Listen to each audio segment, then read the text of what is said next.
Yes, my vibe with 5 people. After you finish watching this video, make sure you take a look at this. From what I'm led to believe from United, he was up for it, but United didn't want that 50 whatever million pound buyout, and they didn't want the agency to control because they thought he's here 2 years and then he's gone. Mm-hmm. Would you have took him for the 2 years? I would have took him with the thought that Man United would have weighed heavy on him, and then he'd have thought, seeing what it's like here, I've got to stay. Yes, ladies and gentlemen, we are back. So this is a bonus video because we didn't have enough time to do this on Vibe with 5. Hopefully you appreciate it. We did additional content on Acast as well, audio. Make sure you check it out. Excellent stuff. Myself, Joel Beya, Stephen Howson, Rio Ferdinand, and we will be looking at the signings of the season. Let's get started. Rio, who have you got on your list, and why is he one of your signings of the season? I think we can't start this without talking about Man City's £51 million signing Erling Haaland. The player that they've got and what he's done in the short time he's been here makes that £51 million look like an absolute snip. Bargain. He's bargain of the season at the moment at 51 mil. Just to 51. But 7 games, 11 goals, 1 assist, 10 goals from inside the box. His first goal outside the box. 14 in 9 it is with the Champions League. Yeah, it's like crazy. Stupid. It's crazy. I mean, he's getting 1.64 goals a game at the moment. Like, it's just these stats we've not seen. 1.64 goals. Yeah, it's just, and you expect, he's coming in. We always give this one, you know what, needs a bit of time. Give him the time to settle in. And he's wait till he has settled in. Like, Jesus, man. So, for me, listen, I don't look no further than Haaland right now. The impact that he's had on that team, he gives them a plan B now that they never had, that we was all asking for. And there's someone there who says, you don't put that ball in. Have you seen his reaction when they don't pass him the ball in the box? Vex. When people I've seen Foden get in there, Walker's got in there, and they've done something that he's thinking, give it to me. He goes nuts. Call you out as well in a post-match interview. Finally, Foden passed me the ball today. Yeah. So at the moment, I don't even want to discuss anybody else. I've got to be honest. Question.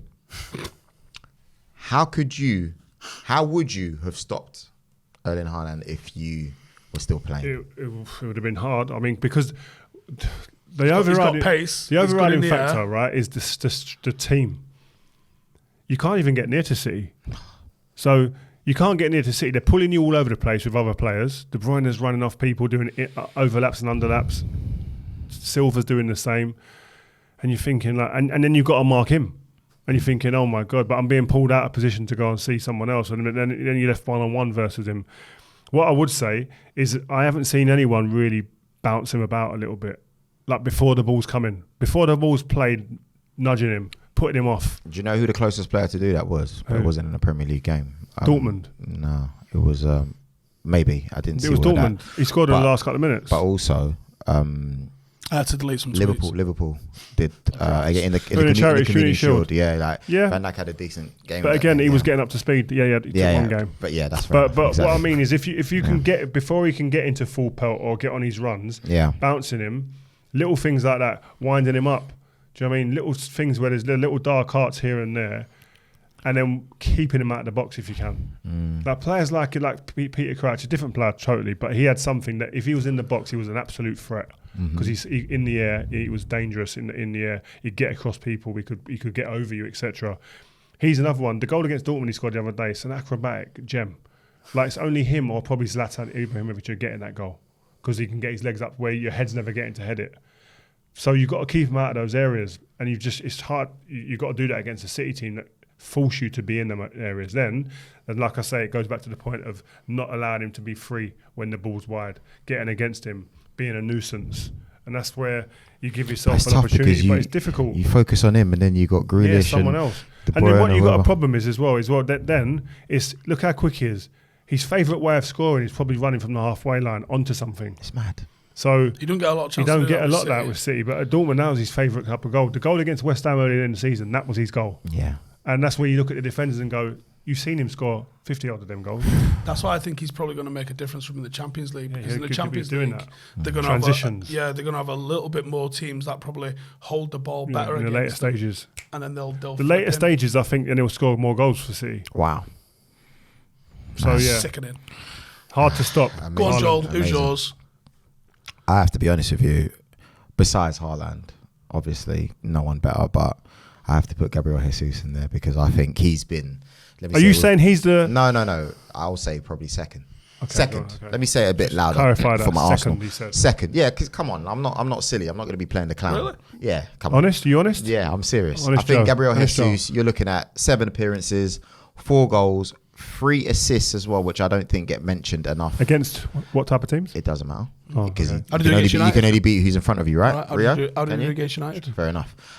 4 goals inside the box. Poacher. Inside Real the poacher. what box? Poacher. Real poacher. Inside the 6-yard box. 0.6 goals per match. 80% pass completion. For me, top player, top signing. And I never thought, if I'm to be honest with you, I thought he was coming to Arsenal. And my question was, is he really going to score goals? Because He's just what you needed, really. Yeah. You had a Lacazette last season, didn't really cut Didn't in, really and score, Ketia yeah. hasn't really took the mantle yet. Is will he or won't he type of thing. This kid's come in, and you can see that the respect levels from his teammates, they're all saying it looks like level up from what we've had. But he didn't get picked for the Brazil national team. Him... Who's else playing was him? it? Who's playing up front for Every single Arsenal Brazilian. Like Richarlison, don't get me wrong, like they've got good options up. Like Is up Firmino top. in that squad? I don't know. Actually. I don't know. I just know all Arsenal's Brazilians didn't get All I picked. know is that, Well, United yeah. did though. Did they? Opposite. Yeah, Fred, Hansen, Yeah, you Casemiro. guys did, which I thought was absolute.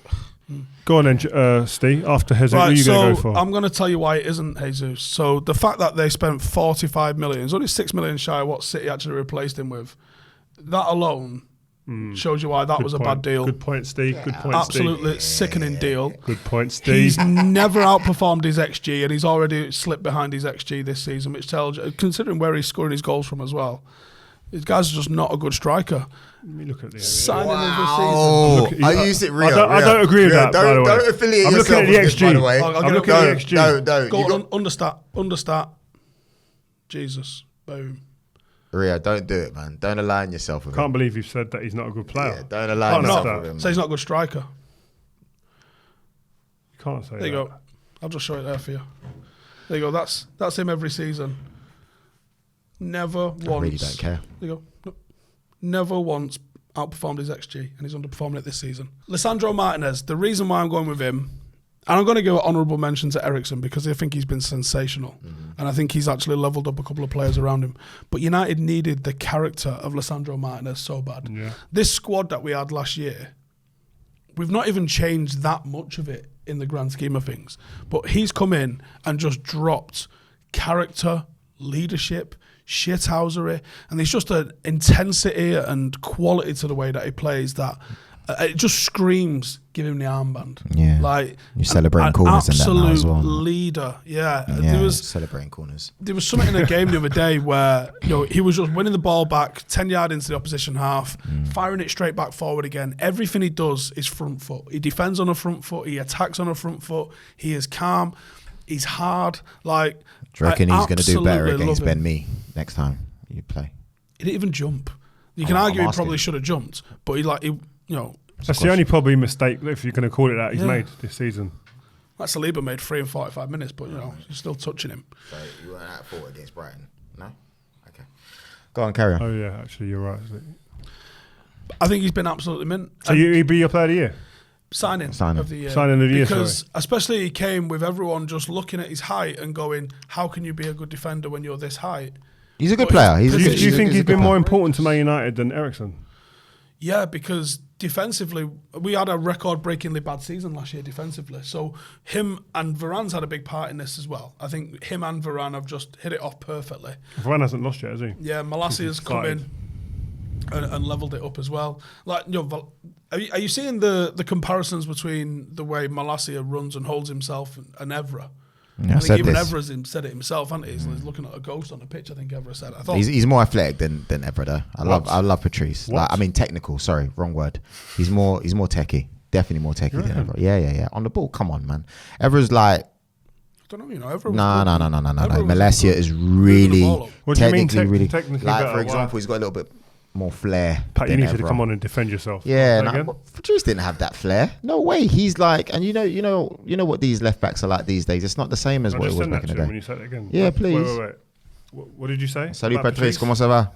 What did Uncle you say Pat. about Patrice? We're talking about Patrice. Yeah, Evra I know. and Yeah, giving him that, Malacia. warming him up. I think Patrice, that good player you are, really good player you was, but Good, only good. but Tyrell Malacia is technically better than you. I believe he is. And I think he's definitely got more flair than you. Whether that flair matters or not in the Man United team is another conversation, but no doubt. I don't know if he's a better defender than you, but in terms of technical ability and Joel, flair, I think he's got this completely upside down because I think Malacia is a better defender than him, but I don't think he's better on the ball. He's played 6 Premier League games. I don't know. Well, maybe. Can you stop doing that? Well, maybe Rio made him look good. I don't know. Who knows? Direct to Patrice. You can send it. You know, maybe. I think there's a real sort of. This is weird that you're still filming. Let me know what he says back. By the way, just send a video back. Like, I think there's a real sort of comparison to be made about the way Martinez plays with Vidic and the way Malacia plays with Evra. What, 6 games in, yeah? Hey, so there's comparisons to be made. Not putting them above him yet. Yeah. And then obviously you've got the Rio regen in Varane. So you're kind of getting there. This is what I'm saying. There's one rule for me and one rule for you. How can have I gassed them up yet, though? No, but you can't say Rio regen. I'm talking about Rafael Varane. I know, but I don't care. By the way, there's not many people like you can get embarrassed at looking at that. And credit to Varane, because look, we need to put this in a video. He dwarfs mine. Because credit to Varane, because earlier on in the season, what did you say about him looking like a rabbit in a headlights? Yeah, can we put that clip in right now, Tom? Thank you.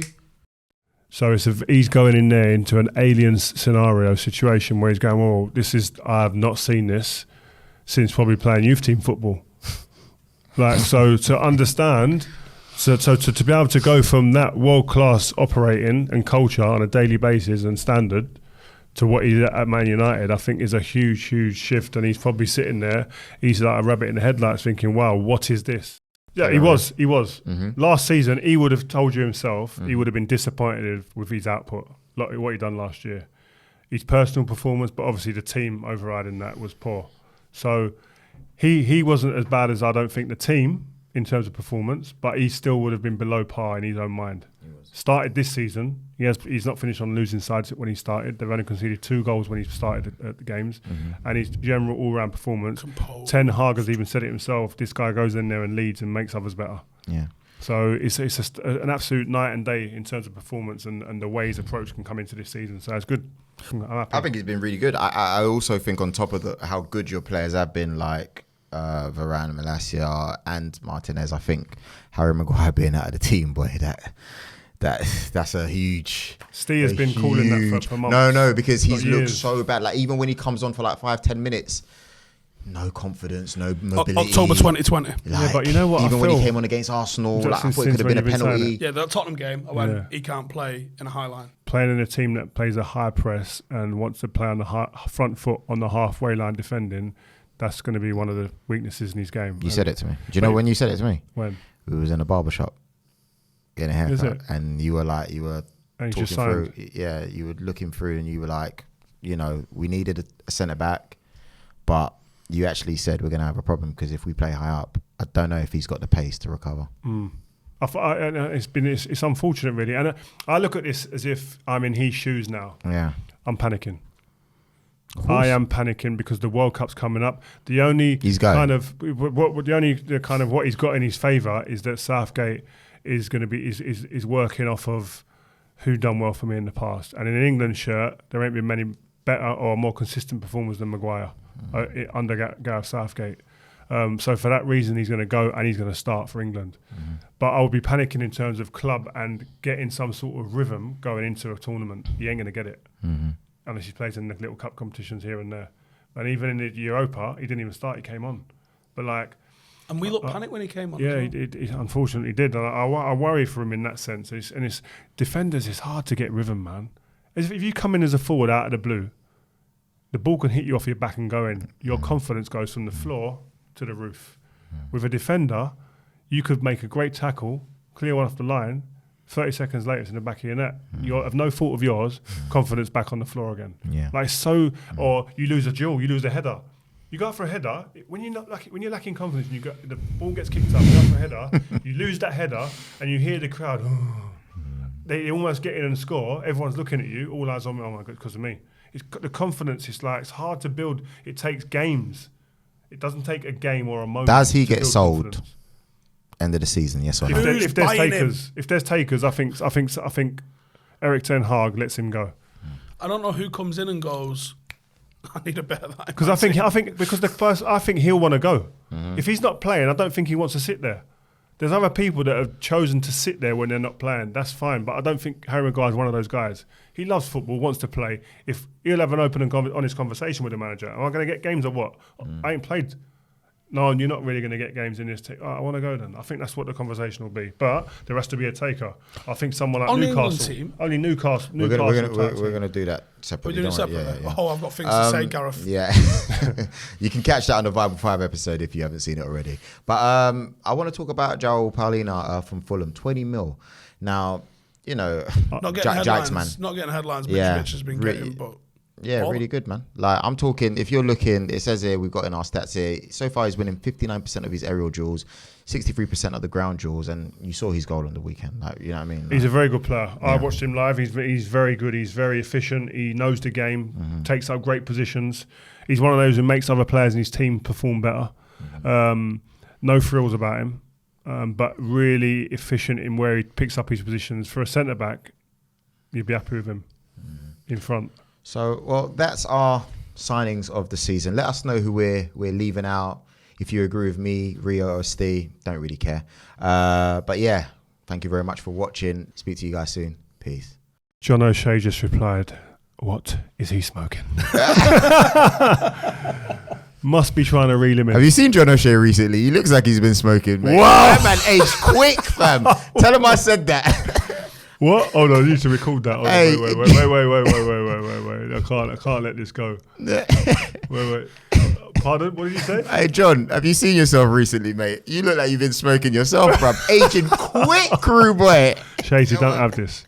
You got to come on, Shazy. Some players have aged well, like, you know, Rio got the teeth down. Any of my mates get in here and come in, I'm going to sit in the middle. Hey, I'm sitting in the middle. You should make a list. You should make a list for who looks better when they retired and that. You will have Rio, Evra, all them players. Then you have the other guys that have gone down here. That's not what you said about Evra earlier in his hair. You mentioned his hair. No. Evra's got the ting going on. He's got the high top. What's we saying that John O'Shea then? Mate, missing. You got to come Turkey with me or Harley. Whoa. Satin. You know what I mean? It's not looking good for you, baby. It's not looking good. It's not looking good for you if any of them come in. Oh, man. But yeah, guys, that is it.